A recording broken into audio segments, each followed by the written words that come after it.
Today is March 4th, 2026, special meeting. And if we could all rise and pledge allegiance.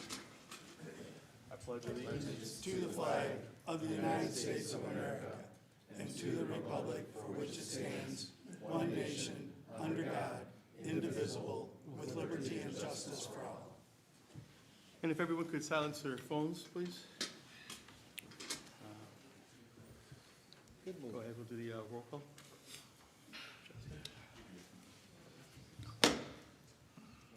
Edwards, Yes. Fowler, Yes. Kerr, Yes. Parker, Present. Rosso, Here. Bartholomew. Yes.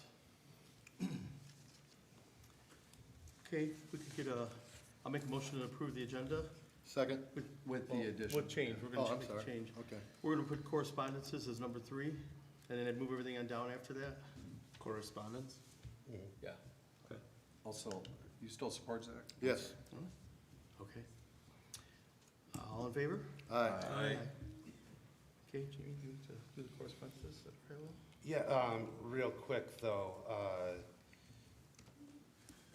since we have had, this meeting the agenda has been approved, I just want to take a minute for, as the clerk and as the recording secretary, give the floor to the three that requested this meeting and kind of go through how we got here, why we're here, and you know, essentially how we got here, just for the record and for public record. So I guess I would start off with Trustee Rosso. You were the first to send me an email for this. So, Okay, so it has been brought to our attention by our chief over a period of time that our run calls within the village, we're running at 1 to 2 minutes slower than usual. We had many folks come out to our January meeting, explain what was happening, trying to share information, get connected. There was going to be a follow-up meeting. Quite some time had gone by. We hadn't had a follow-up meeting. We were still trying to gather information and see how we could impact and make this better. And at some point, I felt it was time that we really meet to move this forward. It has been 6 weeks since it was really brought to our attention in a real essential issue, and that we met with Bruce and the Macomb County Sheriff and Contact, and so it was time. okay. So you spoke to Trustee Fowler, Parker, and Edwards about calling this, because I think that's what was on the email. I'm just making sure that everything's, I'll go next.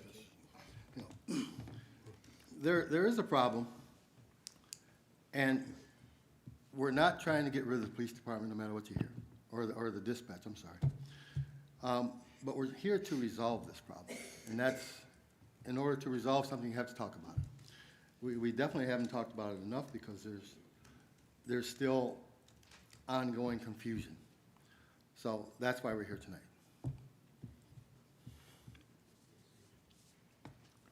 okay. Mr. Parker? I could just mirror what they just said. I mean, that's basically why we're here. I know we just approved the agenda. We should have, like we just discussed earlier, we probably should have omitted call 2 from the minutes. It wasn't transcribed correctly with who was on the call. We can maybe just talk about that as it comes through, because Romeo PD was not the one that, on some of these transcribed lines. But, yeah, basically, like they said, it's been an ongoing issue. This meeting was never intended to, let's dissolve, let's get rid of dispatch. We want to fix the problem. I met with you, Chief, we've talked, and it was never the intent, so. Can I ask, the decision to call this meeting between the four of you, how did that come about? Can we get on with the meeting, sir? No, sir, I'm asking you a question for public record. President? Mr. President, can we get on with the meeting? Yeah, let him finish. There's a point, I'll get to it soon. I think your point No, please, let me get to my point. Your point is then? So, Don't make it personal. did you guys, it's not personal, sir. Seems like it is. It's not personal. We're here to talk about a subject, and you're off in the Alice in Wonderland area. Can you pass this down to him? That's the rules of procedure. You'd do wise to read it. So let me ask this. Because in the email request, this deserves to be public. This deserves for everybody to talk about this issue. I care more about procedure than anything. And I will come out and say it. What was the discussions between you for deciding to call this meeting? And it is important. So I'll state initially that these four have never talked as a group. Right? If we're going after an OMA issue again, that never happened, right? Did not.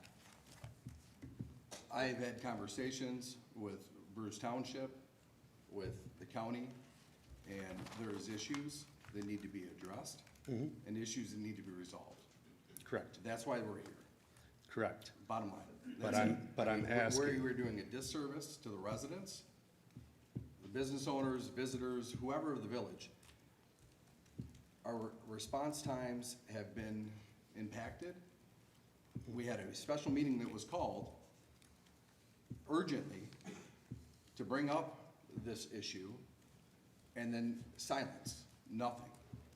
I've reached out, I've made some calls, I've met with chief, I've witnessed dispatch, so that's why we're here. right, but So to further this discussion, try to get to a resolve, and try to correct an issue that is impacting everyone in this village. correct.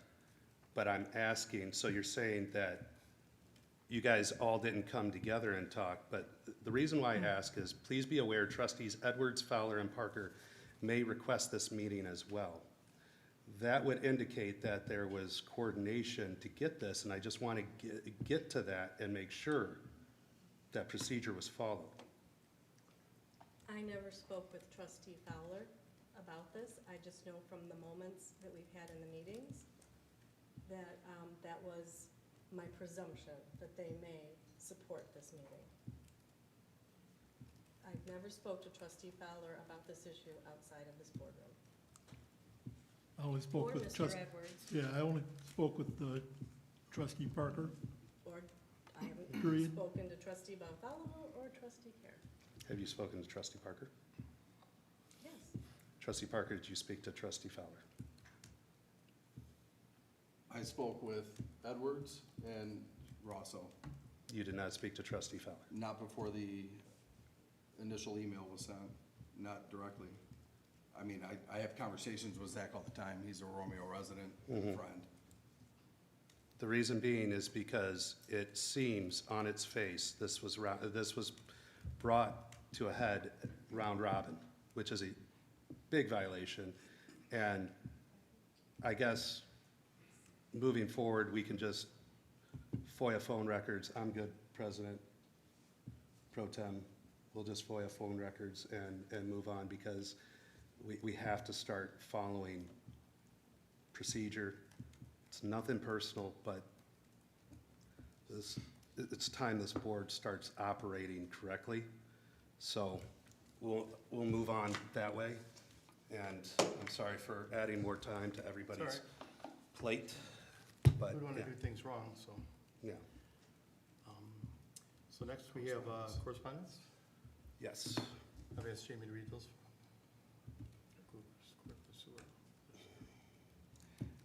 Bear with me because the font on this is white, so Yeah, I can it's- barely see it. This is from Mitchell Oliver, 232 West Lafayette. Dear members of the City Council, I am writing to respectfully express my opposition to the proposal to eliminate our local emergency dispatch and subcontract those services to a larger outside agency.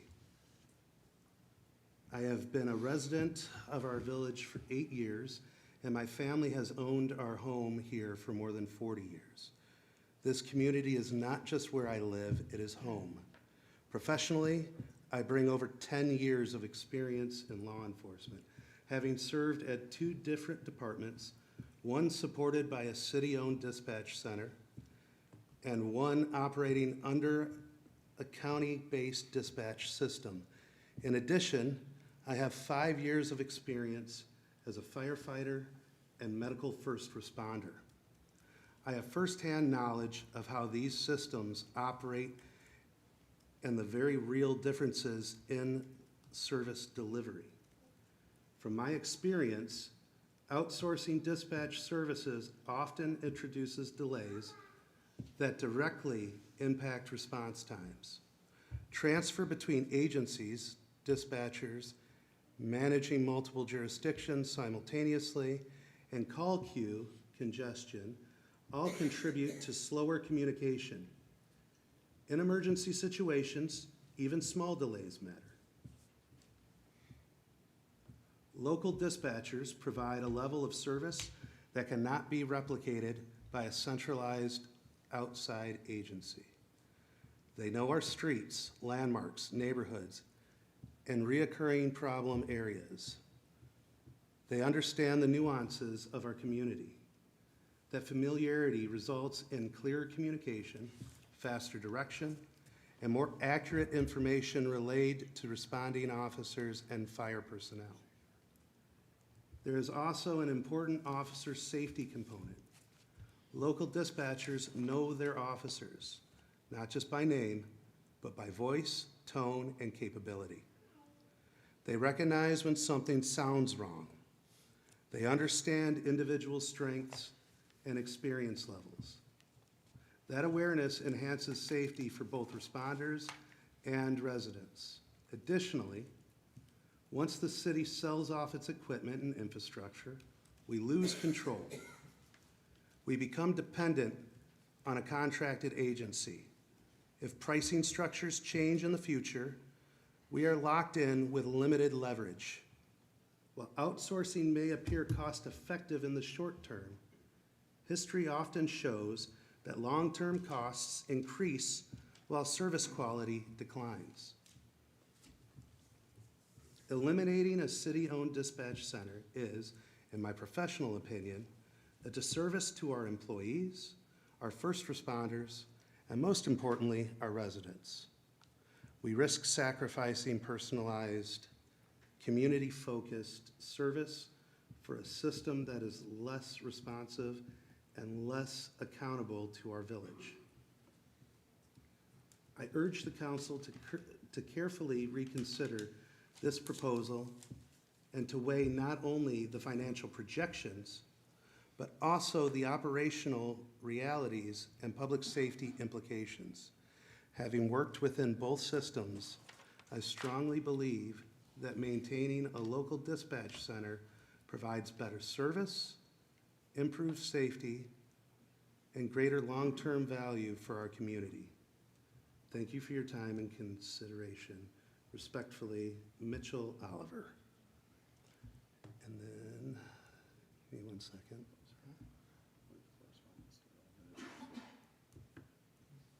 This one I can, the text is black, so I'll be able to read this one. Dear Village of Romeo board members, I am writing to express my serious concern regarding the proposal to outsource dispatch services. While I recognize that the village is facing financial upheaval, correcting that situation cannot come at the expense of resident life safety. Over the past year and a half, the board has openly discussed the financial challenges the village is in, yet there have been no concrete, meaningful steps taken to correct the course. To now, at the 11th hour, attempting to reduce expenses by outsourcing dispatch, putting both public safety and the jobs of our trained dispatchers at risk is deeply troubling. It is also concerning that the same board members considering this action have not proposed reductions to their own compensation and have previously voted down other revenue-generating ideas brought forward for consideration. Our community deserves better. We elected you to develop and implement viable, responsible solutions, not to gamble with resident life safety. I respectfully urge you to reconsider this proposal and present a comprehensive, sustainable financial plan that protects both our residents and our public safety infrastructure. Sincerely, Andrea St. Laurent, 170 Pleasant, Romeo, Michigan. That's all I have. Okay. Unless we don't have anything else. We can move into a public comment. And we would just ask that you keep your comments to 3 minutes, so state your name and address and address the board and not audience members. Anyone up for public comment? Okay. No, we have a 30-second warning. Mr. Bauer. At 30 seconds, I'll wave to you, sir. Oh, you got it, Jamie? Stephen Bauer, 389 North Bailey. I've been a resident of Romeo since 1964. And I bought my first house in 1985. I was with Romeo Fire for 14 years. And so I've been involved with the village. And I really enjoy working here. I'm a big supporter of the fire, the police, and our 911 dispatch. And I just think that it would be a big mistake to outsource our dispatch. I've been involved with other police departments for over 35 years. And they have lost their local dispatch and went with a county service. And it just seems to me that you lose a lot when the dispatchers are off someplace far away and they can't tell you that we're gonna go to like Main Street Coffee House. They're gonna give you an address, and a lot of officers and firefighters might know a lot of addresses, but I think it's very important that the dispatchers are familiar with the village and not just doing a job someplace else. Thank you. Thank you.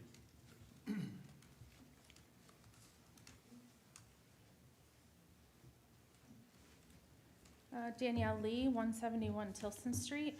I'm struggling to understand the necessity of convening a special meeting this evening. This issue was addressed very recently, and it would seem reasonable to allow the appropriate authorities sufficient time to work toward resolving the situation before escalating the matter further. Instead, we find ourselves here once again revisiting a topic that's already been discussed. From my perspective, this appears less about problem solving and more about assigning blame. I sincerely hope that is not the case. I hope there is a matter of genuine urgency that justifies calling a special meeting and extending additional taxpayer funds to do so. Our community has spoken repeatedly regarding dispatch in our police department. The message has been clear and consistent. Residents support maintaining our current dispatch operations and keeping our department as it is. Given that we recently invested significant taxpayer dollars in a new comm system, it's difficult to understand why we are even entertaining discussion of moving dispatch services to a county level at this time. If there is truly a viable alternative, then bring it forward formally. Make the motion, present the proposal, act on it.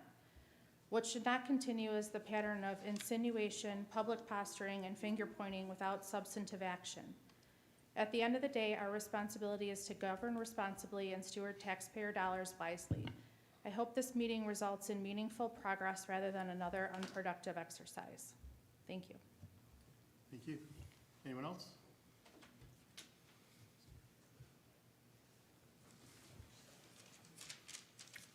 Hi, Elizabeth Kellogg, 140 Tilson.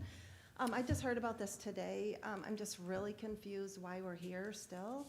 Mr. Fowler, I thought you just said a few minutes ago that you are not here to discontinue dispatch. Correct. So I think this audience and the residents need some more clarification on why we're here, because we're all pretty confused. So your answers were very vague and not clear to the rest of us. So if you could elaborate on that a little bit, that'd be great. Thanks.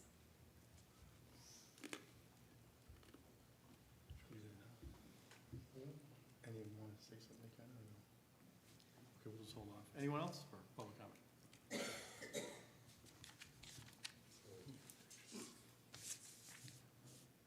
Okay, moving forward to new business, Fire ALS Dispatch.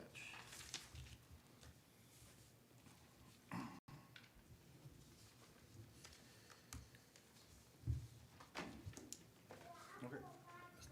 I'll start. So, again, like, we'll reiterate what we talked about. What brought us here today, we'll go back a little bit. A special meeting was called about a month ago with increased response times brought on by our chief, President Poznanski, who's not here this evening. That meeting was ended with the understanding that there was gonna be further discussion and meetings had to resolve this. I personally, along with Nolan, Trustee Care, we went into dispatch, met with chief, looked at some reports, saw some issues. I've had conversations with Bruce Township, Macomb County, and I'm learning more, talking with Chief Nykus from Bruce Township about some of the issues that we're having with the response times. And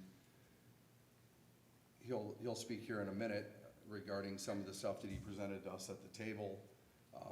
And we're trying to get a resolve.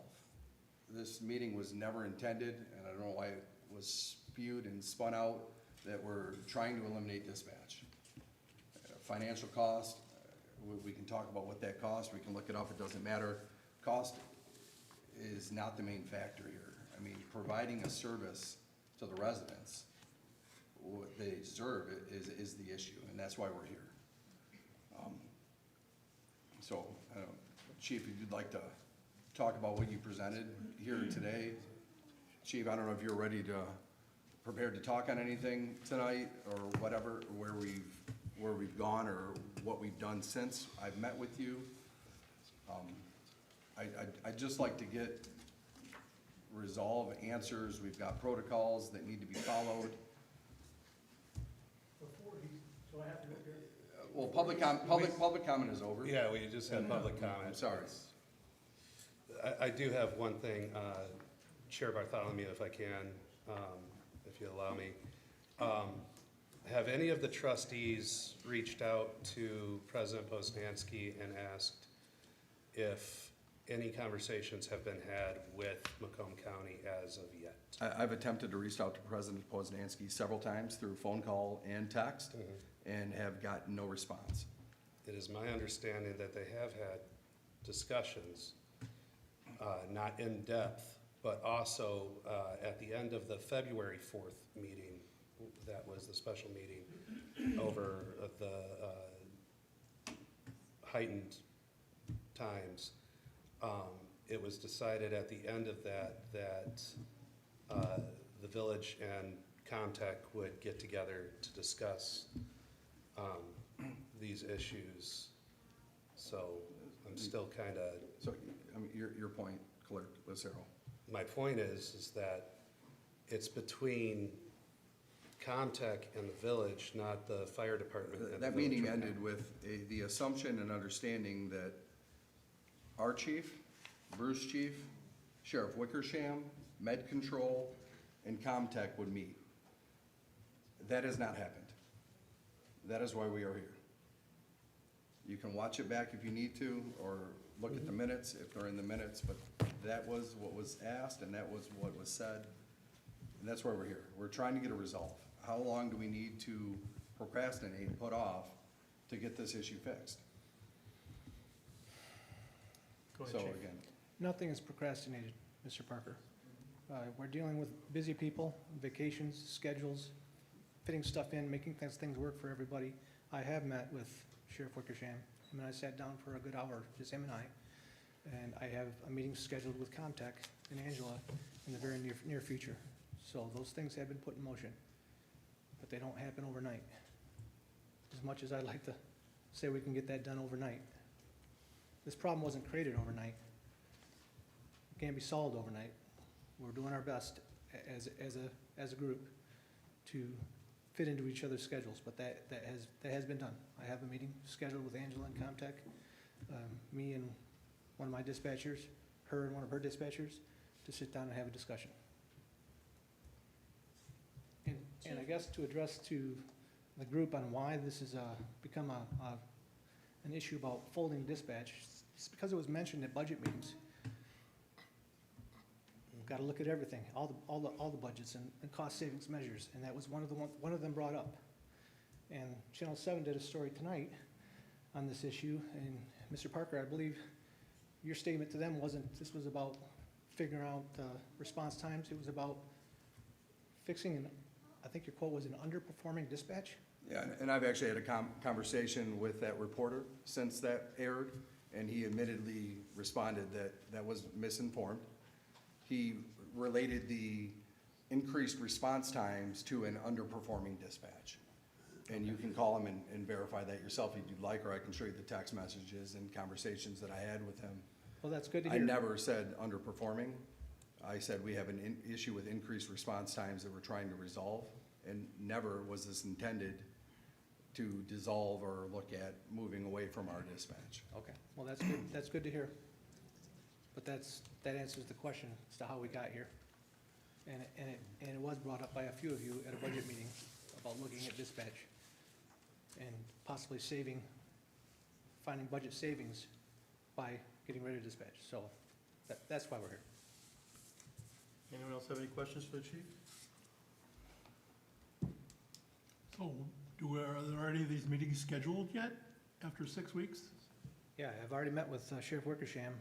We have a meeting with Comtech and Angela in the very near future, In the near future? tomorrow. Tomorrow, yeah. Okay. Because our greatest concern is that things are taking 1 minute to 2 minutes additional time every time a 911 call comes in. Correct. I can't have somebody laying on a floor waiting an extra 1 to 2 minutes. I agree with you. You know, that's critical. I understand it's nice to have a lot of hometown guys there and things like that, hometown people, but I cannot have our residents. I'm not sure what you Hurting. mean by our hometown guys there. What do you mean by that? Local dispatchers, Okay, because that's, to me, what I see is the whole thing started when Bruce Township went with Macomb County and left us and went with Macomb County. And they are our fire and ALS. We kept our dispatch, we did dispatch for both, and now we kept our dispatch. And so now we're calling Macomb County, who's calling them. And that, it's got one too many cogs in the wheel, I think, somehow. I would agree. So that's what needs to be straightened out. I've gone over the numbers with a few of you. There is a delay. I don't think that is an argument anymore. I think that's proven. But when you add, as I stated before, 1 or 2 steps to a process, it's just going to naturally cause an additional amount of time. It didn't, so back to a meeting we had, the special meeting, February 4th, wasn't it explained that when a call comes in to our dispatch in Romeo, that they should be pushing the button to connect to Comtech right away? That's not what was stated. What was stated is there's some basic information that our dispatch has to collect first in case the call is lost, because that has happened a number of times. Okay, so they get the basic name, address, nature of the emergency, and then they. Callback number, and then they conference them in as quickly as they can. However, many of the incidents on the spreadsheet that we all received, we can't conference somebody in that doesn't call on 911. A lot of those were landline calls on our admin lines. Are you talking about the one that lists admin call versus, so the majority of our calls are on the admin line? There's like 55 of them, I think, from Wellbridge. Almost all of those are admin calls. Can you, admin calls, so that is a report from the county. Right. That is put admin call. That is stating that they're receiving the call On their admin line. on their administration, But it's also not coming, a 911. when they say it wasn't conferenced, it's because it came from our admin line to their admin line. There's no ability to conference those. So if we get a 911 call that is truly 911, not basic, and our dispatch needs to call Comtech, do they dial 911 or do they push that button? They're not gonna dial, That's call 911 from a 911 center, is that what you're suggesting? what I'm asking. No, They push and the there's no, button? and we showed it to you, Mr. Parker, there's no extended time in doing that, calling from an admin line. You did not show me that. I saw one call that came in. No, well, okay. I saw one. You You saw one. speculated on how The there was no dispatcher that was additional working that time. day explained to you the process and showed you So, how but he you- does it, well, let me finish, how he does it, and then it does not cause any extension to the time frame, the timeline. Whether it's conferenced in, through the computer, in a 911 call, or it's an admin call to an admin line at Comtech. There's no increase in the time, depending on what kind of call it is, what kind of call it is, an admin call or a conference call. So, you're saying that about 80% of our calls, our 911 calls, come in through our non-emergency number. People are not dialing 911 in the village. I can't say that it's 80%, I can say that it's a fairly significant amount. Like I said, a lot of our 911, our emergency calls are from Wellbridge or one of the nursing homes, and they oftentimes come in on the admin lines, unless it's emergent and they're calling 911. So, A lot of those are back to the lifted. last regular meeting, and I asked you to, if we could get a report that broke those out.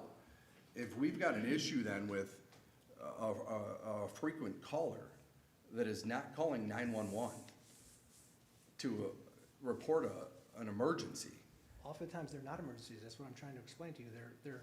but you're using those averages to give us that saying our call response times are increased now. So if they're not emergencies and they're on this list, then that is false. 100%.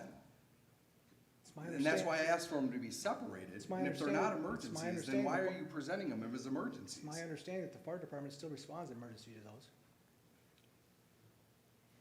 But we're taking them on a non-urgent call, a non-emergency call. They're calling the 752 normal number. And then we're hanging up and then dialing MedCom on a administration line that could be on hold or could be delayed. So those numbers that you've given us then are false. There's oftentimes a delay in the transfer too. But There until we're is no- following the there's no protocol additional 100%, time. until we're hitting that dispatch or that transfer button 100%, how can we say where the delay is and how can we fix it? How can it be corrected? If we need to tell the frequent callers to call 911, if they need a emergency vehicle, As I stated to you, whether we conference somebody in on a 911 call or call it in on an admin line, it doesn't extend the time.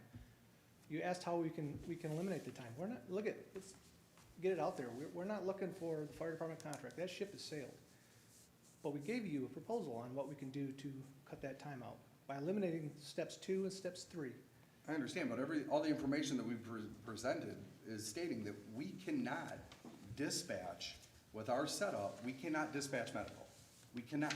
No. We do not follow the county protocol. We do not have the resources. We do not have the manpower We do follow the county in protocol. place. Who says we don't follow the county protocol? Who says that? Do we have 2 dispatchers in place That's all the time? that's their protocol. That's not state law. That's That's Comtech's protocol. That's not the protocol for every dispatch center in the county. And who does our contracted fire LAS use? They use the county. So if That's they- their if- license. If they get a call from Bruce Township, then I guess they'll handle it based on their protocol. But their protocol does not supersede ours. We follow the protocols and state laws in conformance with emergency medical dispatching. All that happens. But if we're contracting with Bruce, aren't we obligated to follow all of the procedures? Because Bruce is our provider. Yes, Bruce and Comtech put this system in place that extended the response time. Why are we obligated to change our protocols because they went with a different dispatch center? Because we're adding 1.5 to 2 minutes for every The call. 1.5 to 2 minutes is on the Comtech side, sir. If we were able to just push the button and say, respond to 123 Main Street, and then continue with our EMDs, they'd be on the road right away. But they're not. We have to talk to Comtech. We have to explain to them that when we initially talk to a call taker, that's not a dispatcher. And then that call taker has to send it off to a second level, to a dispatcher, who has to read the data and then dispatch the fire department. It is causing an extended response time. Yep. Mr. Bartholomew, if I Yes. can. Exactly. You may. we've already identified that trustee Care and trustee Parker went to dispatch to see what's going on. I have two questions, but this is the first part.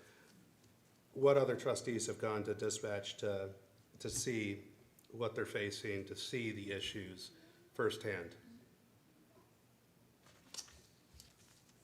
What is your point, Clerk Sarah? I mean, it's apparent. If you're not going there to see it and you want to talk about the problems that exist, but you're not getting eyes on, you're not informed either. So I guess that just sums it up. You asked a very But specific question yeah, to all of the it's very board, specific. and you have no idea what anybody on this board has done to data gather, to get their Fair information. enough. So the chief is at the podium. Mhm. Let us continue with the chief. I asked, Your inquisition can wait. no, I asked Mr. Bartholomew if I could ask one more question. Mr. Bartholomew, I ask that you not continue to allow Clerk Lucero to interrupt with his inquisition. You need to speak with the chief and with the fire department. It does hold pertinent.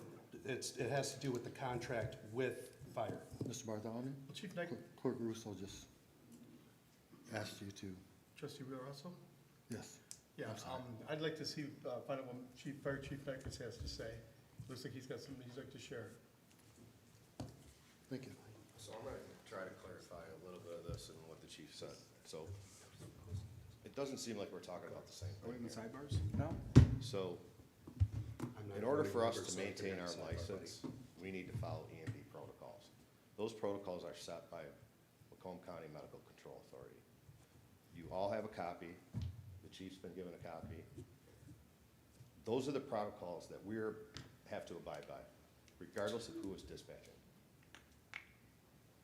Medical Control Authority has full licensing power over Bruce Township.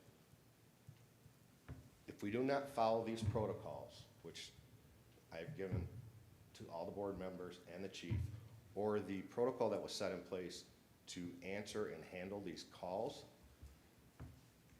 they can revoke our license. That's where we're at. I can answer any other question that you'd like. So these protocols have been shared with our chief and our dispatch, correct? Correct. Okay. And are you finding that they're being followed? No. And have you attempted to speak with the president or the chief? I have.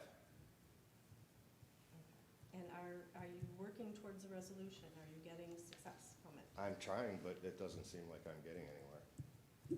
Will you be part of the meeting tomorrow that they're gonna have? I am not. Okay. Not even aware of the meeting tomorrow. So what happens, I heard you say the license isn't in, Our EMS jeopardy? license. okay. So what happens if we don't fully implement the EMD overview? Then medical control can come in and revoke our license and nobody has service. And has medical control approached you about this? They have. Last conversation I had, which was today, they stated that your license renewal is coming up at the end of June, and we are looking not to renew your license because you continue not to follow the EMD protocol set for EMS calls that come into a 911 dispatch center. Can you speak a little bit more specifically on what those protocols aren't being followed, which ones? So, when we set this up originally, and we had talked to the chief and even at dispatch with county, everybody else, we agreed upon that. The call would come in, you would define what the emergency is it fire, EMS, police. At that point, you would conference in Comtech, continue taking your information in case there's a drop call or something happens of that nature, and continue with the EMD protocols that we have to abide by. They have to abide by, which is obviously nature of the call, go down the line. When I spoke a month ago, that's where it breaks off at dispatch. The cue cards, which I believe Romeo has now. The county uses Power Phone. I don't know what you use. Okay, so they have the same system. That system, If I could real quick, just, we are not using paper cue cards. We have a system in place in Romeo. I will right, test. so it is on their screen. If they're using Power Phone, it's the same system. They type in the information, it continues to transfer them wherever they need to go, right? What happens at that point is that call gets tiered for resources. So that's actually, all that is taken out of the dispatcher's hands. Everything's fully automated. Once the information is inputted and it puts out a response, that's how we're toned out. This all happens simultaneously. The system is set up for two dispatchers, a call taker and a call handler. The call taker takes all the information, the call handler listens to the information and tones out the fire department. It all happens simultaneously. This is required by Macomb County Medical Control Authority for us to hold our license to respond to ALS and BLS in the county. And you're saying the Romeo dispatch doesn't follow that EMD procedure? Based on what I've seen, it's not followed all the time. I did notice, like, one of the recordings that we saw and we listened to, it's awkward because someone's calling 911 speaking to the Romeo local dispatcher. When Romeo local dispatch conferences in Comtech, it appears to them as a new 911 caller. So it's awkward because if the Romeo dispatcher can't quickly interject and say, this is Romeo dispatch calling, we're trying to connect you to a situation. So on the list that you have that you're talking about, which is the call log, which I've gotten from Macomb County, it's because the majority of the calls are coming in on the administrative line. Okay. The transfer button was set up to hit the transfer immediately.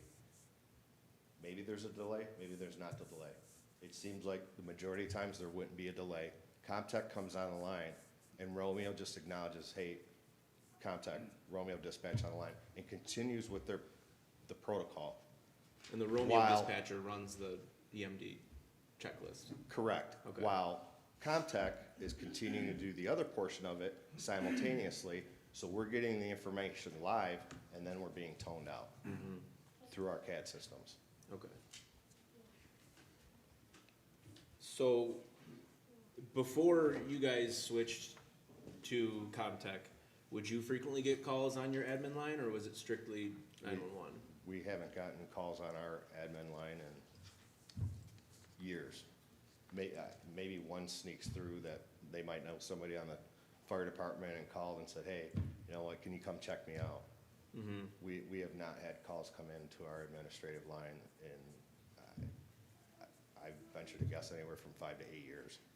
So if we have one user that's, we can all assume is using a majority of the conversations Wellbridge, and they're using the admin line, can it not just be as simple as instructing them to call 911 instead? Would that not rectify a majority of 100%. that protocol? This is the first time I'm hearing this. Okay. They should not be calling an administrative line. If they're calling from the facility, regardless of what that nature of that call is, that call needs to go into 911. So then it can be appropriately dispatched. I would agree, yep. Okay, So, again, I'm not aware of that. okay. Those are the things that I would like to be aware of, because we could correct them. Any other questions for the fire chief? So in front of you, what I did give you was the protocol that has been approved by Macomb County Medical Control Authority. A brief rundown of what EMD is. Also a letter that I felt you should read, and also a policy implementation. Is this a new policy you're proposing, or this is a policy that's been in place? So we realistically really haven't had a policy in everybody's defense. It was discussed, it was mutually agreed upon that this is how we would do it. Okay. So now that we're finding that there's delays, this is taking longer, it's been months down the road, MedCom's calling me and going, have you fixed this problem? That's why we're here. So drafted up a proposal that I hope you put a motion on the table today to execute, so we can all be compliant with medical control. Is MedCom's issue with just strictly the EMD handling process or with the response times themselves? Does that have anything to do with the response times? They're strictly about the process. Okay.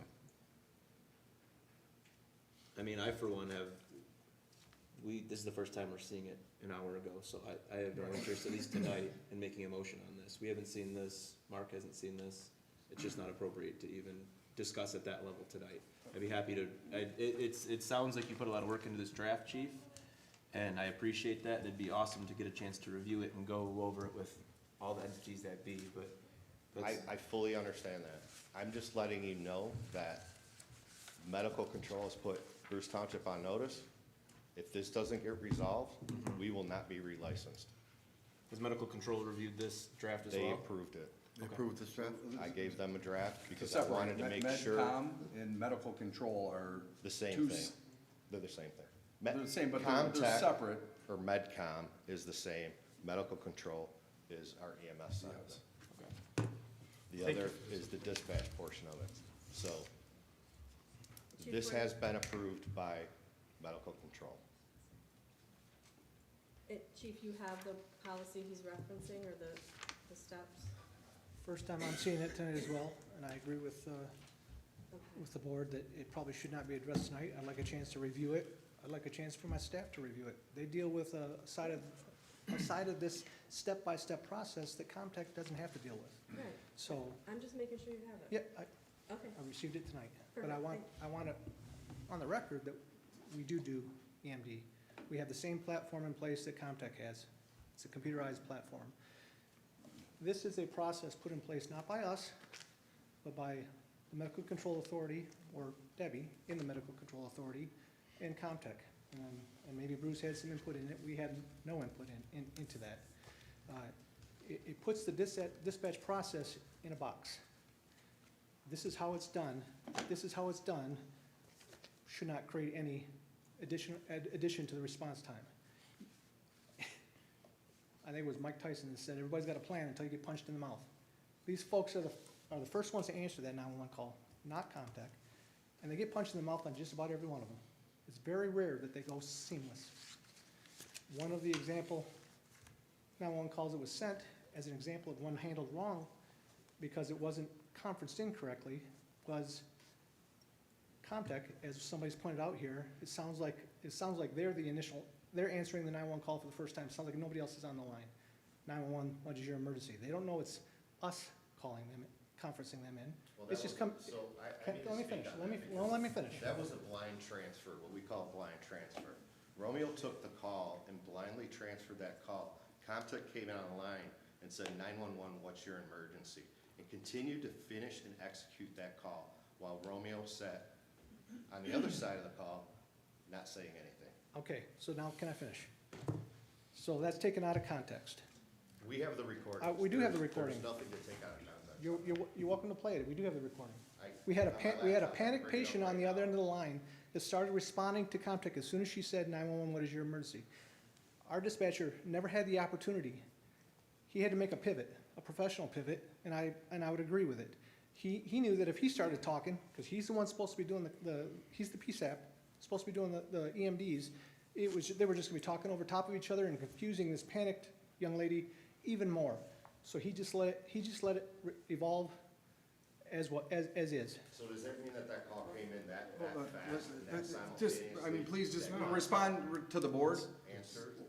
Yes, please. So, Please, Chief. my question would be to the chief, that call must have came in so fast, so simultaneously, that Comtech didn't allow Romeo PD to finish the call.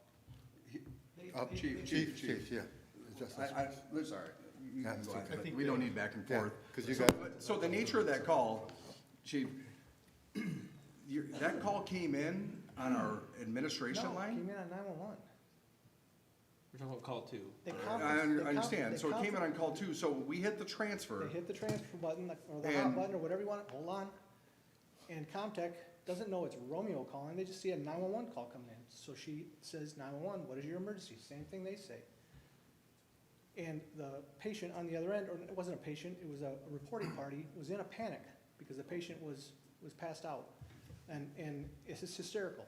And he understood that if he started engaging with her while Comtech was engaging with her, it wasn't Comtech's fault, it wasn't our dispatcher's I fault. respect that. It was a result of the process put in place, and it's an example of how you cannot put this stuff in a box.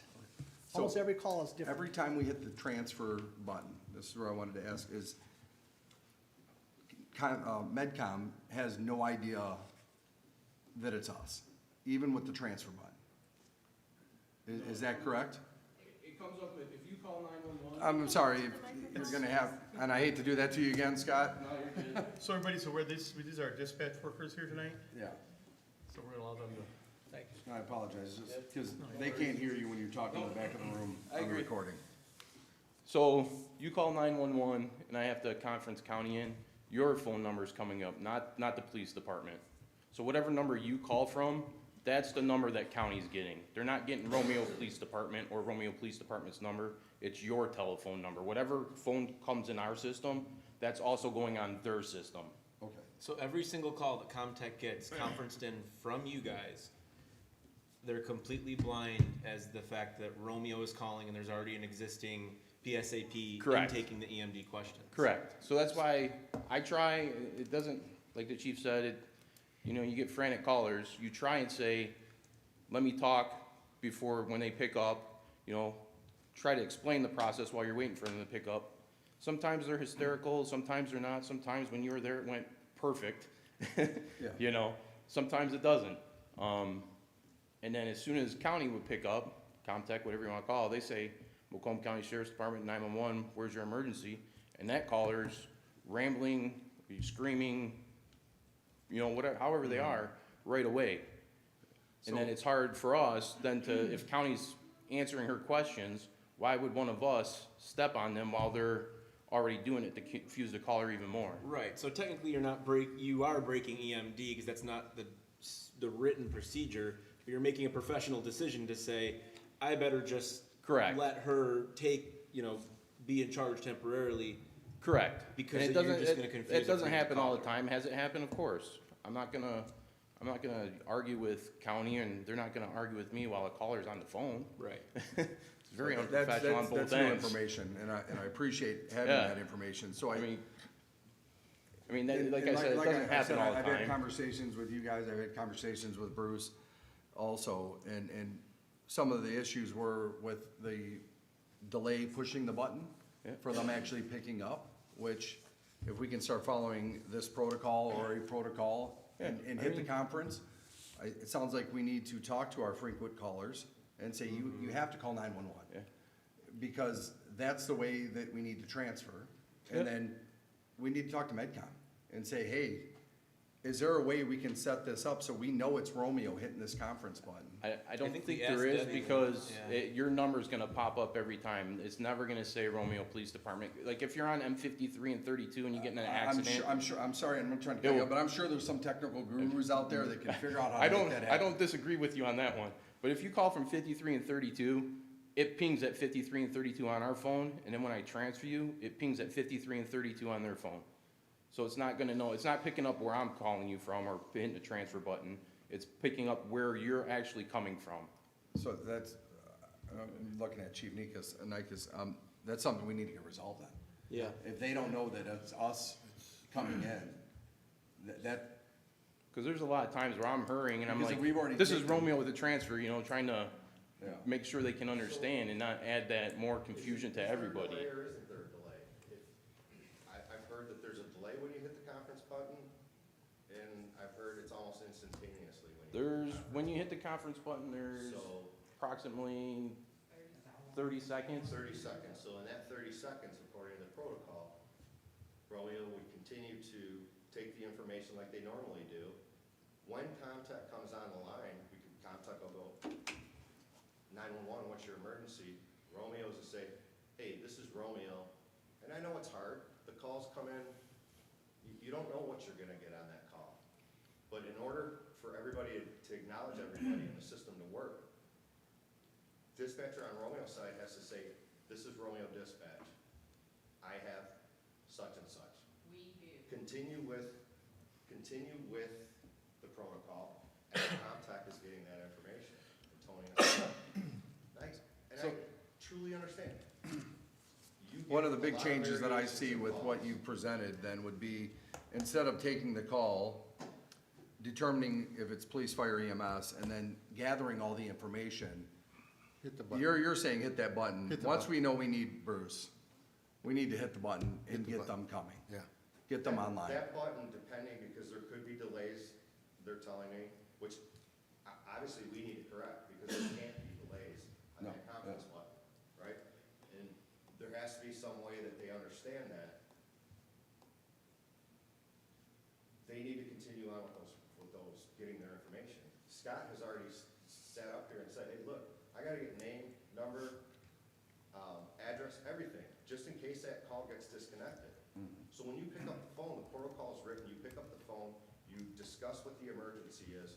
At that point, you already know it's a fire and an EMS call.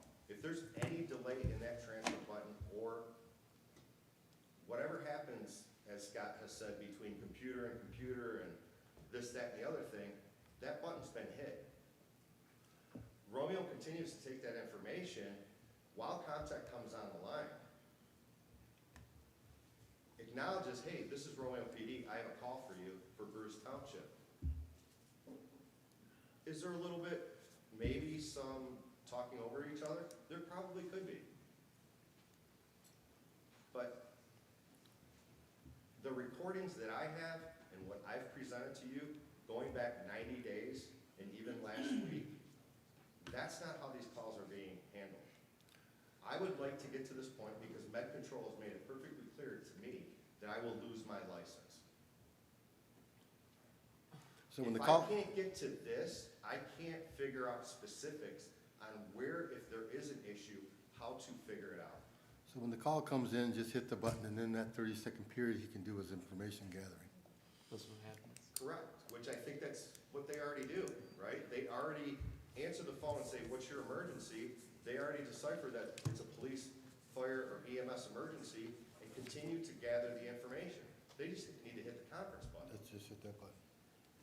So, did you listen, over the past 90 days, did you listen to a large number of the calls and then select the two that you sent to us? Because just from my side of the table, it looks like you picked two calls that might have not worked out of 215, and the other 213 could have went according to protocol. Did you listen to others, or were those just random? Dispatches listen to 100, right now probably about 190 calls, Okay. every recording. Uh-huh. It's been transcribed. Out of those, I've read the list and I've probably pulled out possibly somewhere in the neighborhood of 20 to 30 calls.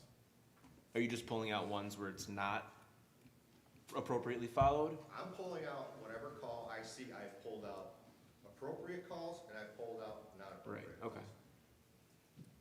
It seems like there's more non-protocol calls, I'll call it, than there is protocols followed on calls. Okay. I would like to say, we haven't had a problem with Sorry, med control. I'm a dispatch? dispatcher as well. You're dispatch. We haven't had a problem with med control or any of this until adding Comtech into the step. We were compliant with med control the last time. They told us we were compliant again this time.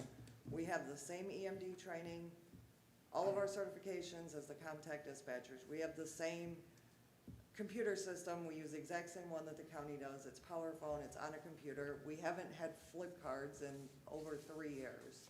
We've had the computer program the same as the county for that time, possibly a little longer, but I can guarantee at least 3 years. And the last meeting that we had with medical control, the same woman actually told me, I wish some of the other agencies in Macomb County had it together as much as you guys do. Now all of a sudden, there's a problem. So prior to Comtech, when you determined that Bruce Fire ALS was needed, you press, was it I still a tone 'em conference out on button the at that radio. time? No, I tone them out on the fire radio. And we have men and women on the ground and wheels moving. Right, It's the and then second I you do that. continue my EMD. Well, they're already going. And then I Right. was typing in their I am responding to, they have a program, a CAD program called I am responding. So I take the call, 123 South Main, I'm having a heart attack, okay. Romeo PD to Bruce Township Rescue, you do out 123 South Main for a heart attack, you know, tell them that, typing. And then I'm going, okay, how old is the patient? Do they have previous heart history? You know, then I'm going down that list while I'm still on the phone with them. But I've already sent them. Right. Now, a 911, okay, what's your name, what's your address, what do you need, blah, blah, blah, hit the transfer button, then I gotta hurry up. Romeo PD with the transfer, we need EMS at 123 South Main for a 78-year-old male having a heart attack, because they need that before they can do anything, and then I'm going, so then they're typing that, then it's going to then they're toning it out. Then it's going on their CAD system, and then Right. they're toning it out. So I guess to speak plainly, to me, it's not some big mystery if there's a delay, where the delay's coming from. There's literally just an added step in the process. It's We're the including a added whole step. new entity that's foreign to us, and while they're doing their job, they're following their protocol, it's just an added step. Correct, and we're And- doing our job and following our protocol, and we were never had an issue. You were never threatened with licensing prior to that when Romeo was your dispatch all these other years. And we've had before us a $10,000 quote for an intercom system that immediately buzzes to Bruce Fire.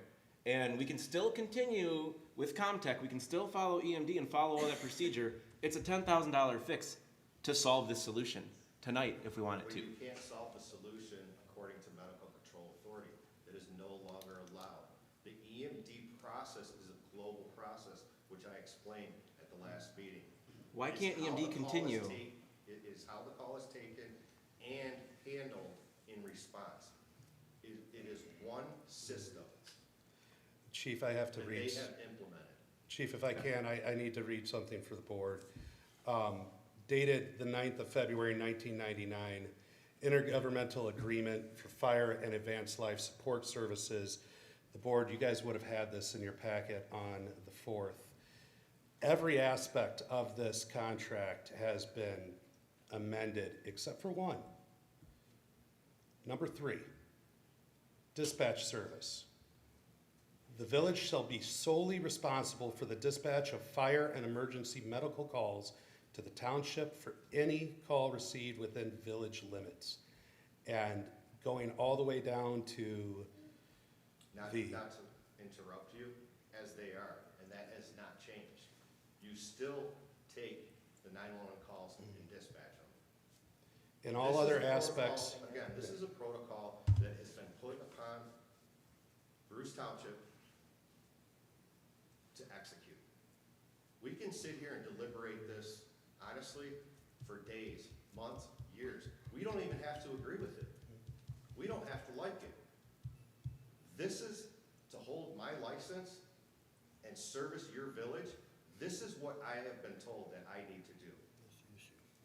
have you presented to the village that communication, so we have it on file? Since you are our service provider, I mean, it would, that communication should be submitted to the clerk's office, so it is with all of your documents that say. You know, was willing to get on the phone tonight in conference to discuss this. So the board was fully aware of it. Chief Roy, we spoke a little bit briefly about having a CAD to CAD communication, which could help clear up some of the bulk and red tape communicating between Romeo Dispatch and Comtech. Now, we use Clemis for our actual everyday software for tickets and people, but there's another software maybe that would allow us to speak. I know we talked about it briefly. I didn't know if you had a chance to follow up with Comtech about it. Tyler, well, it's something we'll discuss tomorrow, but I don't know that it will enhance anything. It's Tyler Technology, was the old New World. That's what Comtech uses. I spoke with Clemis, and Tyler Technology CAD platform can communicate with our Clemis report writing and data platform. If we had the Clemis CAD platform, they cannot communicate. Well, we don't have Clemis's CAD platform. chose not to ask for that. It's twice the cost. And unless we dispatch for the fire department or multiple police departments, there didn't seem to be a necessity for being able to see where everybody was at that moment. Okay. I don't know that, unless Angela has a different opinion, I don't know that it would enhance anything, us purchasing Tyler Technologies CAD platform. Okay. I have a question for Chief Nakis, because I have to go back to it. You said we still do dispatch, but I guess I'd be hung up on the verbiage. The village shall be solely responsible. You are solely responsible. All the calls go into 911. But then Comtech dispatches you. So that's not solely, that's a step. Well, it is solely because that's how you get in contact with Bruce Township. It wasn't when we signed the contract. And that's not, and that's never changed. I'm just reading the contract. So I will say, historically, we took calls and then we called Bruce Township. We didn't Which is not directly allowed dispatch. It was a brief time that we did directly dispatch, the trial period as we've all come to know of it. Prior to that, we were calling Bruce Township's dispatch directly. And then dispatching, I cannot remember her name for the life of me. He's just saying, We've been dispatching them by radio for quite a many years, not just the trial period. So the times from when we call them on the telephone has been gone for probably close to 10 years. So we have received the call and phoned it out via the fire radio for approximately the last, I don't know, 8 to 10 years, something like that. During the trial period is when we had their computer program where we made notes and updated their times on their I am responding computer program, which we didn't have before, but we were doing the dispatch, not by phone, via fire radio. And we've been doing that for several years now. So still, and not to say, but the contract is well before 8 to 10 years ago. But isn't that the verbiage in the current contract we have now too? That's the verbiage in the So there contract. is also in your because- current contract that states that I have to abide by Macomb County Medical Control Authority also. Okay. Correct, but in the current contract. So theoretically, One second, we sir. are actually in violation of your current contract. Sir, can I read this one part, please? In every single amendment, all of them state, in all other respects of the intergovernmental agreement for fire and advanced life services, as previously amended, and it gives all the amended dates, shall continue in full force and effect. And just, not to be a stickler, but the definition of solely means not involving anyone or anything. Chief Nakis, you mentioned something about we're in violation. Did you mean we, Bruce? Bruce is, of the current agreement, Why is that? because we're not following Macomb County Medical Control Authority's discretion. It's in the contract. But at the time of the contract, before you guys No, it's switched your dispatch, we were. We weren't, because the protocol, we weren't following the protocol. We haven't been following this protocol for 8 years. It was fully enforced and executed in the last 2 years, and that's when it really came to head and said, they're like, look, everybody needs to get on board on this. This was implemented 8 years ago with Med Control. The last 2 years, they've come at all the departments and said, you need to comply. Okay. So what would it take for Romeo to be fully compliant to dispatch Bruce Fire ALS solely? If we were to be your sole provider, if that's what the contract language is, what would it take for us to provide that for you to be compliant so your license wasn't in jeopardy? I guess you'd have to upgrade all the systems to the county level. So you'd have to get the CAD system, you'd have to integrate it, you'd have to know where our vehicles are to dispatch them, you'd have to know where all the other calls are at, whether they were Bruce or in the village, so that way you knew where the units are at. You'd have to integrate with our neighboring partners and also understand where they're at, because we do a lot of mutual aid. Example today, fire at Washington, that was automatic dispatch. There was no delay on that. That was Washington Township, Bruce Township, I believe Ray Township, and Shelby Township, all within less than a minute of each other. So if you fully integrated to that platform, I guess, yeah, that would be So how if you that would, how happened you in would be Romeo- compliant. If that happened in Romeo and we toned them out right away, and he got in the truck and said, Bruce, FD is en route to a fire at 123 Main Street, how does that change anything? They're still wrapping the information in, just as if they are when we're conferencing them on a phone call. I just asked We just how don't- it we would be just if we don't. handled it solely. If we dispatch Bruce solely, that's what he was responding to. Not to still conference in MedCom. What would it take for us in the village? What would we have to do to implement that? Would we need more software, more programming? Would we need additional dispatchers? How would that work? How does that look if we're gonna go that route? I suppose Steve and I could sit down and discuss that. As I stated the last time, Comtech was in, no, I'm sorry, Macomb Medical Authority was in not too long ago, and they looked at all of our platforms, everything that we were doing, and gave us the thumbs up, doing everything in accordance with state law and policy. And suddenly this has come up all of a sudden now. So if MedCom's saying, Just step up to the, thank you. like not that long ago, Debbie was in and told dispatch and the chief that we were in compliance 100% for everything. So why is she then telling him that we're not in compliance? There's been no meeting between Debbie and the chief and the dispatchers. Like where we've all heard the same thing. So that's problem one, I would. She's telling you that you're not in compliance, she's telling us that we're perfectly compliant, so. Chief, is that the person we're referencing that was here in February? Yes. Yes. Okay, The executive Debbie with director. the Macomb County and that's Medical when she Control. That shared. was her. Thank you. She stood in our dispatch and observed everything. And then went and sat with us and went over all their training records, all their certifications and licensing. Said, you guys are good. And that was separate from the fire chief.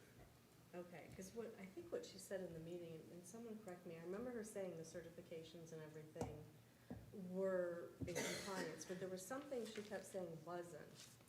She kept talking about things 2-3 years ago, and she would say it over and over again, 2-3 years ago. And 2 2 or years 3 ago, years ago, when we it's had not the what we're meeting talking about. with the fire chief then and MedCom, she said we were in compliance and wished other agencies had as many protocols in place as we did. So What she is we're getting a referencing different Is story. how the calls are being handled, the flow. That's what she's referencing. Okay. So there's been more oversight since this process went to place, the county's recording the calls, is what you're saying, and how they're being handled now. Correct. But no Yeah. communication with us.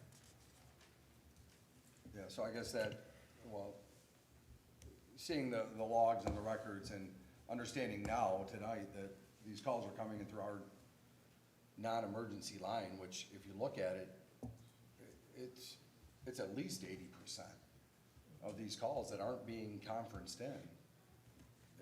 That's alarming, so that tells us that we need to educate our frequent callers to be dialing 911, regardless of what the nature is. And then we're not determining if we're calling, because that's what I picked up when I sat in dispatch, is that we were determining if it was urgent or not, and not conferencing. We were just calling the number. That's what I picked up when I sat in there the day when we were there. So if it's an issue with being able to transfer those calls, then we need to talk to and say, dial 911. I mean, So when, that's, I'm sorry. please go ahead. So when this says admin line, that means it came in on our admin line or on Comtech's admin? Contacts admin line. May I add to that? Please, Yes. I'm please. Julie, I'm Yes. a day dispatcher. So admin lines, a lot of times, if we get an alarm by an alarm company, that is not a 911 call. That will be an admin. Right. So then that gets transferred. So how, because this says admin, but that's us contacting Comtech. Is there a way for us to narrow down how it's coming in to us? Whether it's admin line or 911? I mean, we can start doing that. We can start letting you know if they're 911 or admins, but typically it is transferred. If it's a 911, it's transferred.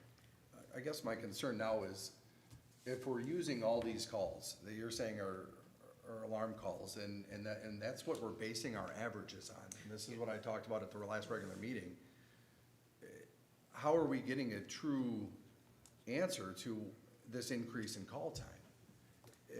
I think this is being muddied here, to be honest with you. There's several ways there's two ways that a call comes into the police department, 911 or an admin line. Sometimes, and I'm sure if you talk to some people that you know, they prefer not to call 911. They want to call because they feel it's not an emergency, when it is an emergency. That happens. So that is an admin call, which is an emergency. Or you get, when you're at, the well bridge came up, some of the nurses, phones are busy, I don't know what goes on over there, they will call from their cell phone to the admin line. Or they'll call from their admin phone to 911. There's several ways they come in. I mean, you can't just base it on what you're seeing from Comtech and it says admin line. Not just Comtech, but also the reports that I've seen from our chief that Right. show calls. Right. If they're not coming in as a 911 and then we're delayed in response, that's. There's a delay. Yeah. The delay is we're not dispatching fire, period. Yeah. That's it. Chief Naga, sorry for picking on you a little bit. I don't get to talk to you often, so I have more questions for you than anything.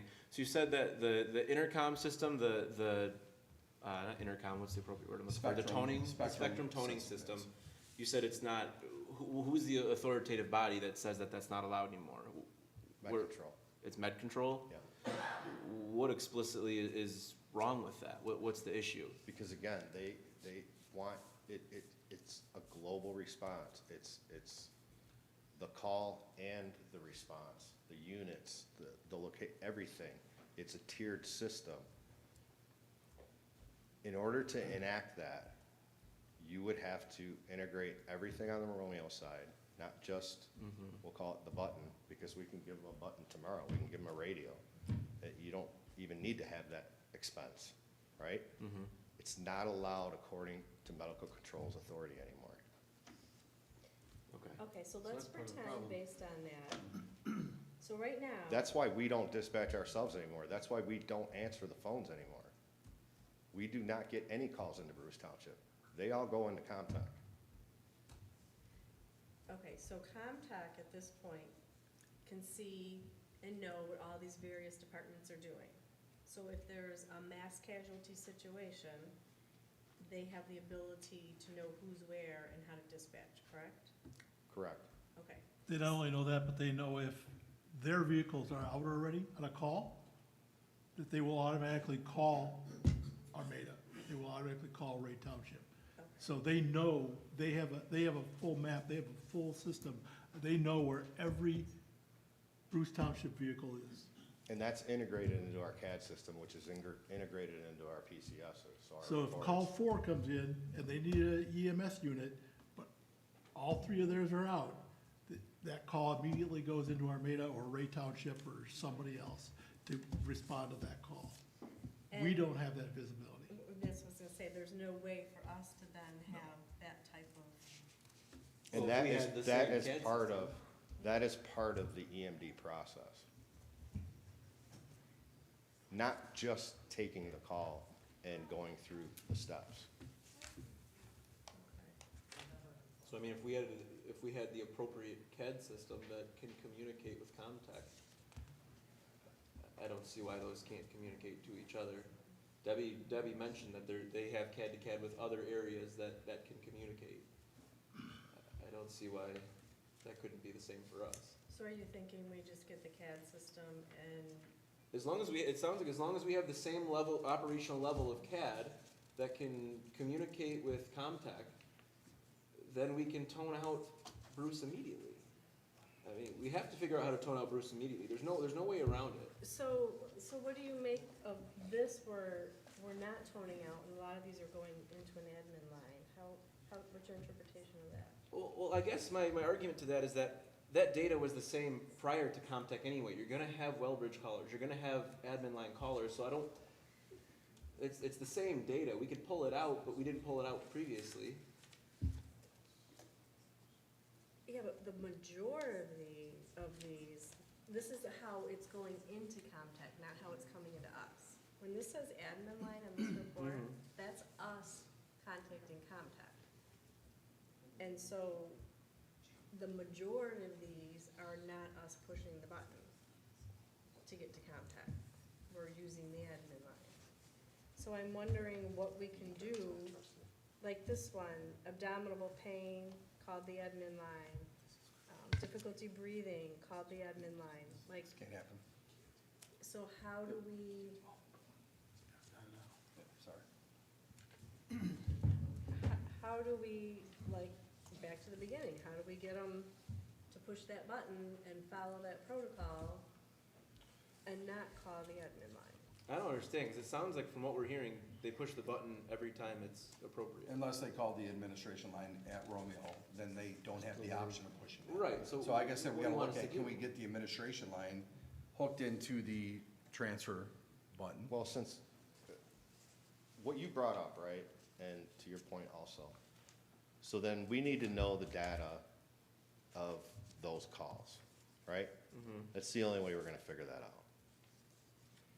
We need to know that, hey, and again, this is the first time hearing this. So if 80% of your calls are not going into 911, we need to pinpoint the 20% of those calls and understand if there is or is not a delay, right? Correct. There may not be a delay. If it's done properly, the way it's supposed to be done, there should not be a delay. So, Chief, And it helps the person on the other line because you are giving instructions to that person on a critical call. so Chief Roy, can you pull that data on what came in on 911 or the admin line for Romeo? Do you have a They probably don't track it. capability of that? Going forward, we can. Not historically, but we can start. But I'm wondering where does it state that we have to see this visual display of where your apparatus is? It's not where you have to see it, it's how you're gonna tier the call. So you have to know where our apparatus is if you're gonna tier that call. So what happens is when I explain. So if they're listening, month if they're ago. listening to the radio, because you only have 2 fire stations, and obviously they listen to what's going on with you, they know where you're at. I understand that, but this is the process, the process we've created. We no longer, we have, like I explained, 5 tiers. You have blue, red, orange, yellow, and green responses. That is part of the EMD system. That is how we are dispatched. Power phone tells the dispatcher, this is what you're gonna do. Behind those codes are our protocols, how we are gonna get dispatched. They have that information. Again, it's combined. It's not just reading power phone and going through the EMD requirements, right? This is how the county wants it dispatched. Med control. Isn't this the same program that we had though? No. This is not I am responding? Okay. Good, well, we need to, if Macomb County Medical Control Authority is saying that, we don't have that in writing anywhere from them. When they came, they said we were good. So if they're now saying you have to know where all the apparatuses is, why has no one told the police department that? From the medical control authority? It's not that you have to know the apparatus. It completes the system. It's gonna be difficult for you if you don't know where the apparatus is. Like Mr. Edwards said, if there's 2 ambulances at, let's say, Beaumont Hospital, dispatch already knows that there's 1 left, right? They're gonna send that unit. When they tier the call also, again, as I explained, a blue and a red response is 2 alphas and an injured, let's just say. An orange response is 1 alpha. A yellow and a green response is 1 alpha when time allows. Because those calls have already gone through the power phone system and been deemed a low priority call. It's the whole system. In order to do what you're asking, you would have to have the same system. Don't our dispatchers already deem the priority through, isn't that part of their training? I'm reading the protocols right now. No. It's put forth in the power phone protocol. So on your, can I ask a question? Yeah. On your power phone protocol, do you have the 5 categories? Blue, red, orange? Yellow, and green, yeah. So that is there. So those have been designed, at least on the Comtech side, I'm sure probably on the Romeo side, those all came from medical control through Dr. Feld. Those were months and years of extensive research to figure out what questions to ask and how to deploy these calls. Whose discretion is it to choose what color response is necessary? Medical control. So it's coming from Comtech, but as PSAP, shouldn't that be our discretion since we're the primary contact? It's all preset in It's the all preset. It's responses. predetermined. It's predetermined. Just based on the severity. The of only call. input that we have is if we see that there's glitches, I'll call it, or certain things that just aren't being asked, and certain calls continue to go into a certain, let's just say, a certain color, then we need to go back to them and go, hey, look, why does this basic call continue to fall into a blue or red response? Why are you getting that, right? And those are the things that are continuously ongoing behind the scenes to continue to streamline that process.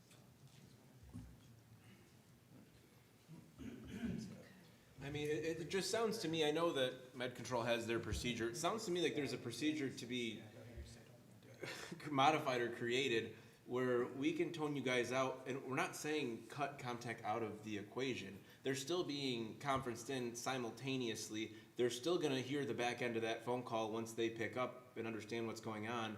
And from that point, they can still see what engines and what alphas are leaving the station and assign them as appropriate. So that's not being cut out of the equation just by us toning you out. So I know right now that's not how their procedure states, but I don't see why we can't make that work. And that's sort of similar to what we were doing when we were dispatching for all of Bruce Township. The county would just listen, and when they heard us tone them, then they would start documenting it from their end. There was no call transfer, there was no nothing. We did all the information. We toned them out on the radio, and then the county was listening for that, and then if they were on a Bruce Township run, you know, then they were documenting on their end whatever they documented, and we were also doing it on ours. Right. Yeah, so I mean, I understand it's not procedure now, but I don't, maybe we can have that conversation to see if that's something we can achieve. I mean, if that's one of the only things holding it back, it's just that it's not. The only thing holding this back is the procedural issue. Right. This is what they've stated, this is the steps that they want, Yeah, I agree. It sounds like that's the main issue. and it's always been that way. Yeah. And again, like I said, we can agree or disagree on this. This is what I'm bound by. Right. To carry the license. Yeah, I mean, at the end of the day, we have to, as the 2 entities have to make it work. The 3 entities have to make it work. So the process is being explained. Is there a way, or is it meet Med Control for Bruce calls to come in through Medcom, you guys handle them how you need to. Our calls come in, and then we dispatch you, Medcom listens in. Is that process even feasible? I don't know if that's feasible. You'd have to talk. So we'd have to, You'd you'd have two different dispatch centers. Again, you'd have to talk, again, we're going back to having 2 dispatch centers, and you'd have to talk to contact. I can have a conversation with Med Control with some of these options. I'd like to include the physician that's in charge of it, not just Debbie, as I do believe that she's a little bit slanted. She gave us one approval and completely flipped. At the last meeting, she made it sound like we were completely unqualified to do this job and kept referring back to 2-3 years ago. So I'll have the conversation with her, I'll set something up with her and the physician that's in charge and go over some of these options and see if there's some wiggle room in how we dispatch. Who are you meeting with tomorrow? Angela and Comtech Okay, and one of our dispatchers. that's good. I just want, no matter how you grease this process, you make the process work. Making the process work is not as important to me as response time. I do not want to see, you can make the process work, but if it takes an extra minute and a half, 2 minutes, that doesn't work. Well, that's what's It's happening beyond now. our control. And I don't care how you Even when smooth the it, process make it is sim- pretty and all that, if you take an hour, extra minute and a half to get to that call, or extra 2 minutes to get to that call, that's a no-go. I agree. I mean, Trustee Edwards, I mean, Why do it's, we have two dispatch? To me, it's just a redundancy. I agree, and that's heartfelt, but I mean, the second 911 calls, you can't just send all units to one location. I mean, at the end of the day, these procedures aren't in any one person in this room's control. So, yeah, it'd be awesome to try to get there no matter what the procedure is.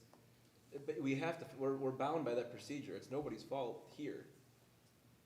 So we have to try to make it work as quick as humanly possible, given the guidelines that we have to work within. That maybe the guidelines need to be changed. I kind of agree, but I mean, we're bound by that right now. So you wouldn't run a business like this. So, we've got issues with calls coming in on a non-emergency line that we hopefully can address. I mean, maybe just public education, but that, you know, I'm Well, sure that's an issue the frequent everywhere. calls that it's being informed that we've got frequent callers that are using a non-emergency line, we gotta get them to use 911. Mhm. We've gotta figure out if there is and how to correct the delay in the transfer button. Let's look at, can our admin line be hooked up to the conference button? I mean, there's a lot of solutions that hopefully we can figure out, and we should all review the policy that's put in place by or that's been presented by our fire ALS contracted service, and see if that's something that we can abide by. I hope we get some feedback from you guys on that. You keep, just to interject, you keep saying conference in the admin line. When you get an admin line, I can transfer it to any department. It cuts me out. And the same with their admin lines. If county were to I understand there transfer a might be call to issues, but we me, gotta figure out a way to make that happen if I that's, just if think that's the way the situation. phone systems work, cause even when county transfers it to any other department and it's an admin line, they're cut out. So you don't even get to speak. I just hit admin line, like say you're in Bruce Township and it's not emergency, you want the sheriff's department. I just hit Macomb County Sheriff's Department on a keypad or on the computer screen. I got two options. I hit those two. Yeah. And then it sits there and it gives a dial tone, and then after a couple seconds, you hang up and it goes to them. So I can I respect get that's cut the out, current just so process, everyone but we need to knows. find a way to Yeah. change that then. We need to put something I in think it's place. I think it's the system, I don't know, that would be like an AT&T, or you'd have to go to the phone companies for that. I think that's how it works. It's not our system or their system. I think it's a phone company thing. I respect that.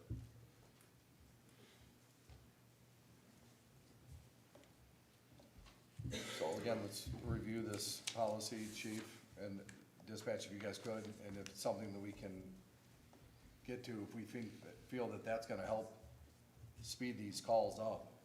And if it doesn't, then we'll have to talk again, right? We'll have to figure out where the delay still is currently happening, because the urgency of this meeting, I mean, this can't continue. This can't keep happening month after month after month. We shouldn't be waiting every month to talk about this, if this is continuing to happen. I mean, I would entertain a potential subcommittee or maybe a liaison for this, so that we don't have to spend the taxpayer money and have meetings, special meetings and all that. So we have a subcommittee, which isn't paid, or a liaison to continue this conversation, continue this process, that can report back to the board on a monthly basis, like, we're working on this. So are you volunteering, Mr. Parker?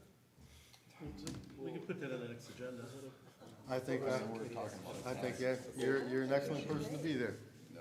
I mean, while I agree, it'd be nice to have that consistent source of feedback, 'cause doesn't a subcommittee have to have a specific goal in mind that's executable by this board? I mean, aside from the refreshing information, it's not really an appropriate. A subcommittee to work on, Yeah. to discuss and work through the fire ALS dispatch delays, or a potential liaison that's just our fire ALS, whoever, we might contract with someone else in the future, our fire ALS liaison that's there to stay apprised of what's going on, talk with dispatch chief Bruce, whoever that might be, and let's get these issues nipped in the bud initially, right? If there's someone that's in place that can do that, that is willing to, then let's just speed this up.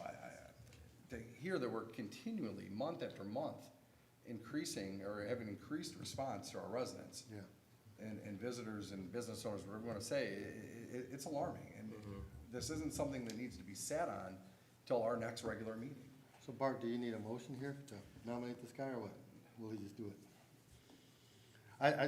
Mr. Parker, I think that you got your hands on the entire situation. You definitely know both chiefs, you know the situation very clearly. And I think we can have, no, you can shake your head all you want. Have you guys gotten together I to discuss things, you and the chief? I think you ought to be there. Since we met in February? No. I would first, I mean, I'm throwing it out there, I don't know if that is, maybe ask Mark. Well, I totally agree with you. There's no sense in us keep doing these meetings if we can have the liaison person give us the feedback. Plus, you'll be right in the middle of these guys, so you know what's going on. Mr. Clark, is that, appointing a liaison, is that something that we can do? Well, yes, you can do that. My question is, to what end? I think. Time limit? Well, I think Mr. Kerr mentioned to be focused about it. You can set up a subcommittee. The question I have at this point in taking any action is, under your rules of procedure, whether you're allowed to take action at special meetings. Your agenda item is fire, ALS, and dispatch. My recommendation would be to think about this between now and March 16th and decide, do you want a subcommittee? Do you want one person? How do you want to structure it? Is one person going to report to whom? Does one person need to identify with whom he or she meets, when they meet, what the subject matter is? You want to set it up for success. You want to set it up so that it's productive. Could you make a choice tonight? Yes, I don't recommend that, but it's your choice. I can respect that. Yeah, my intent, well, maybe it was not to do something tonight, it was just the ideas. I think March 16th would be the way. Yeah. That way it gives us a chance to review this. Chief, is there anything else you'd like to add? Yeah. I'd be remiss if I didn't say it. What brought us here tonight was partly this, but what brought a lot of these good people here tonight was the suggestion that dispatch be looked at as being dissolved. And some of you on this council know you had that discussion.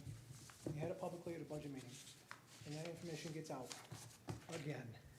We discussed this not too many months ago, and a lot of these same people showed up and spoke, and here we are again.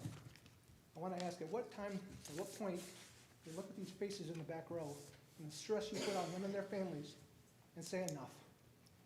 The community doesn't want this, so we're not going to have this discussion anymore. We're not going to keep having it every quarter. It's not fair.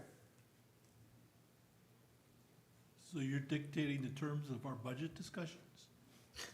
Yeah, I mean, No, we're you talking can't two do that. separate things here.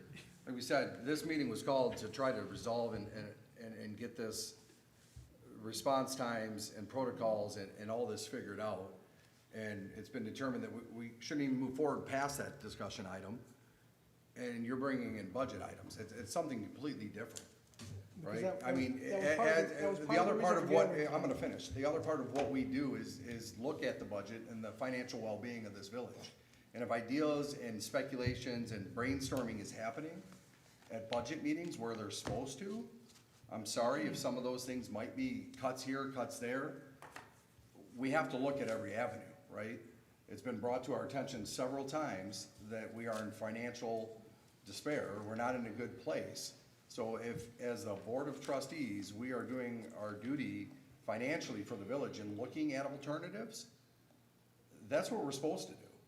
So to keep throwing it out there and attacking and making posts on Facebook and editorials and newspapers, attacking the board for doing what we're supposed to do, that's alarming. What's alarming is spending $1 million on dispatch than talking about canning them. I will say, to just stop you guys all right here, I will say, the vague agenda doesn't help anybody. You have half the village torching buildings and crying and screaming because they think dispatch is getting dissolved. This entire description, the entire email that trustee Rosso presented to us should be on the agenda then. Just say, we're having this meeting, a special meeting is called to conduct business for a specific reason, a specific purpose. So to vaguely put fire and ALS dispatch, it doesn't do any of the residents a service. So I think we could maybe going forward be a little more descriptive. And I know you had your whole email, so it wasn't you. I did not type this agenda. Anything Right. that's in that email could have been put. Right, on I'm the saying as a agenda. board going forward, maybe we can, those agenda items that are special, we can describe a little bit further of the intention, just so that it's public knowledge to everybody. To that point, the only person that gave me a agenda item was Mr. Fowler. A meeting was called, and the only one that said what the agenda item should be was Mr. Yeah. Fowler. Fire, ALS, and dispatch. Discussion. What was the last special meeting agenda topic? Probably something similar. And that wasn't called out, right? I mean, We don't it's the have same- the it's the response same- last It's the meeting. same thing, right? I'm not arguing with you. Yeah. I'm saying going forward as a And I board, can respect that. I Maybe mean, we can if be we need to clearer. include more information in our agendas that are posted, Yeah. relayed through the clerk, then that should happen. right, but he's also only, yeah, I mean, he's only gonna put what's requested, so. We all saw the whole email that came. Right. We all had the information, we all had the opportunity to relay whatever we needed to relay, whatever we needed to put out there. Response times, protocols, and all that was in the email. And then you sat in front of a camera today and talked about something completely different. The big issue is misinformation that whomever's putting out there. That's the problem. It's too bad that we have to explain ourselves before the meeting saying, this is not what you've heard, this is what we're trying to get at. And with the people sitting here tonight, they finally heard where we're trying to get to. You obviously hear that there's a problem, so we're trying to nip that problem in the butt and resolve it. That was it. Not disbanding this and disbanding that. So I think overall, we've had some good discussion. I think we all have a little better understanding of what we need to do and where we need to get. I'd like to thank the public for coming out and being patient. And unless there's anything else, Chief, I'm gonna go ahead. Oh, No, I well, have something real quick. Yeah, we're gonna go to second public comment. Oh, hold on. Real quick, Chief, Oh, can quick we, question. on our next meeting agenda, have just an update of where you are with this and what's happened? I update you on whatever I have, whatever that is, every meeting. Okay, So thank yes. you. Will the fire chief be invited to your meeting with the other? If you guys invite them. He's here. That's tomorrow morning? Tomorrow I think- morning, your Contact meeting? meeting? The more that you guys are in communication, I think so. the better it is for us. We'll have a meeting Because as obviously a you group. I communicated would like to have tonight. a meeting with her, just with me, and let me show her our numbers, and see if we can come to some kind of an agreement on where there's differences. And then we'll have a larger meeting, no question. Just the three of you sit down in the room and hack it out, and then you can come to us and say, we worked this out. And that's all we want to get to. It's just, and. I'd just like to have an opportunity to And discuss our specific issues, show her my numbers, compare them to her numbers, and see if we get somewhere there before we have a larger discussion. We had a larger discussion once, and it turned contentious pretty quick. well, the issue is, they have to comply to keep their certification. We have to work with them to, in compliance, so they keep covering the. And we believe that we are That's complying. where we are. We believe that we are Okay. complying, so I'd like to hear that from. So whether we believe it or not, we still have to comply with them to keep their service. It's not a matter of belief, sir. We were told we were. Well, you said the word belief. Okay, I stand corrected. We were told we are in compliance. Okay. We We got were that in given writing? no further instruction. We got that in writing, that we're in compliance, something that he can use in order to submit it to someone saying that they're gonna take his license away? We also don't have anything That's all from I asked, them. just No, I'm saying verification. that, I don't disagree with you, but we also don't have anything from Bruce saying that they're on the verge of being out of Well, compliance. I So got it- this man sitting right here it goes saying both he's, ways. you know, he's in. All right, so. But All so right, did I'm Chief. done, I'm done. So good. So, Jamie, for next I'm month, done. if we If I could could, add, if I can comment on that. Yes, I'm sorry. Because I did state that we could get Met Control on, at this meeting, over conference or by Zoom, to clarify that. Jamie, your thoughts on I'm that? just gonna continue to tell you that Yeah, we have just until the end of can't. June, The end of so, June. Yeah, to resolve this. Okay, thank you. yeah, Appreciate that, we Chief. can't, we couldn't unfortunately Zoom in, or your state guidelines don't allow for it. It's very, very specific guidelines for open meetings with video conferences or anything else, like you're outside of the US or outside of the geographic area. If it's just that you can't make the meeting because you had plans, you can't do it. Mark, can you confirm on that? She's in Florida, that's why she couldn't make the meeting. That wasn't presented to me.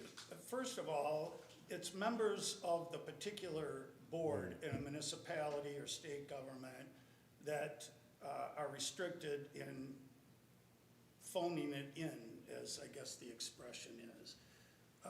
What you're addressing or the concern is, can somebody else who's not a member of this board essentially speak in a manner of public comment by not being in the room?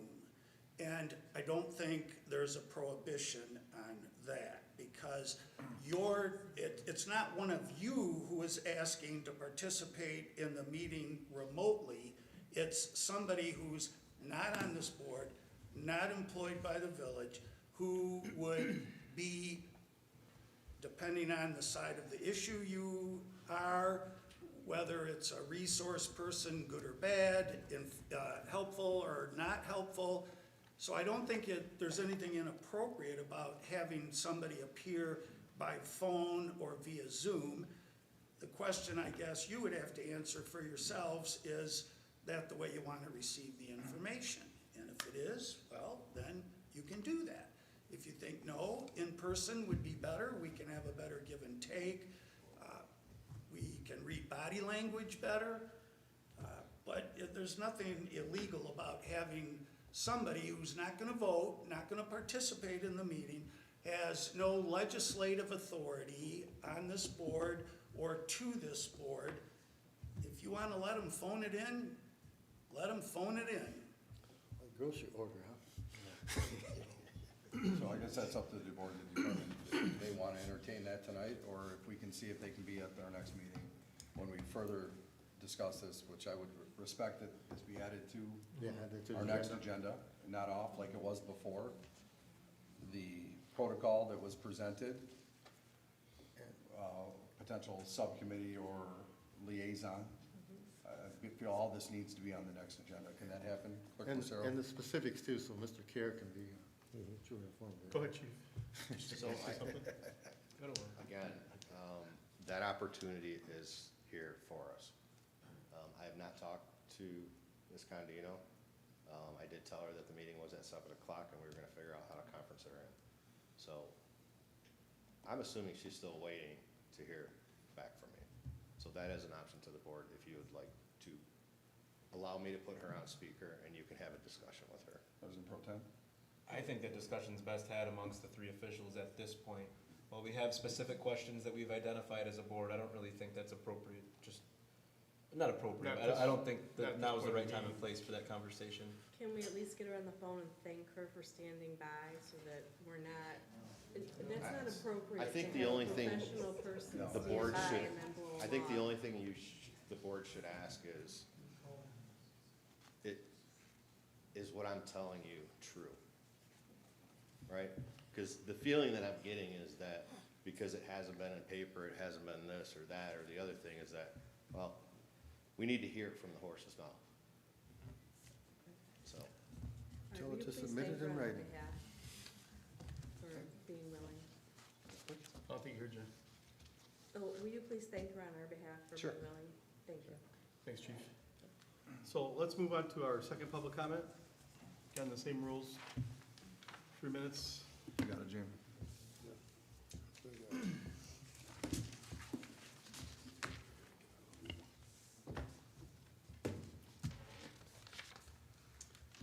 Sharon Smith, 377 North Main. My assumption from the last special meeting was that the chiefs, Bruce, our police chief, Macomb County, were going to get together and talk this out, figure out where the problems were, and try to come up with a solution. I appreciate the police chief in Romeo sitting or reaching out to try to have meetings with everyone, but it's one-on-one, it's in a vacuum. You don't come to brainstorming and figuring out solutions in a vacuum.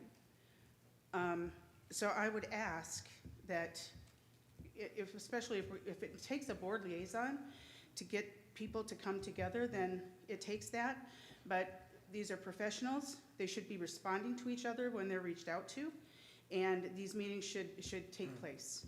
So I would request, please, make that happen. Also, I think that the people were riled up thinking that this was going to be something about dissolving dispatch. That was never under any discussion that I've heard lately, and I come to every meeting. The last time I heard budget talks about dispatch was during some of the discussions on budgets, last year. This, I thought, was all supposed to be about time response, and then I saw in today's paper, this editorial, now that it's not about saving lives, it's about whether or not we want to keep our dispatch and whatever. To me, we're kind of brought here on false pretenses. The other thing that I would like to point out is that, to me, it seems like the people who are at the front lines doing this work, they know where the pieces are falling down. And maybe they should be at the table talking as well. So our dispatchers, even our fire and ALS response teams, they're the ones who know. They're the ones living it every day. Maybe they can get together if some of our heads of our village cannot. Thank you. Thank you. Thank you. That's it.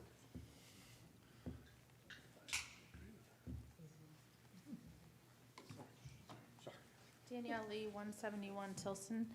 I don't think it's a far stretch for any of us that came here thinking that this was about getting rid of our dispatch. It's come up multiple times, so I appreciate the idea of adding more to the agenda. I think it shows that the community, how they feel about our police department and our dispatch, even if that wasn't what the goal was tonight. I think it's important that we all heard it. So I hope we can figure this out and not have to have multiple special meetings in order to figure it out. Thank you. Thank you. Anyone else? Motion to adjourn? Support. All in favor? Aye. Aye.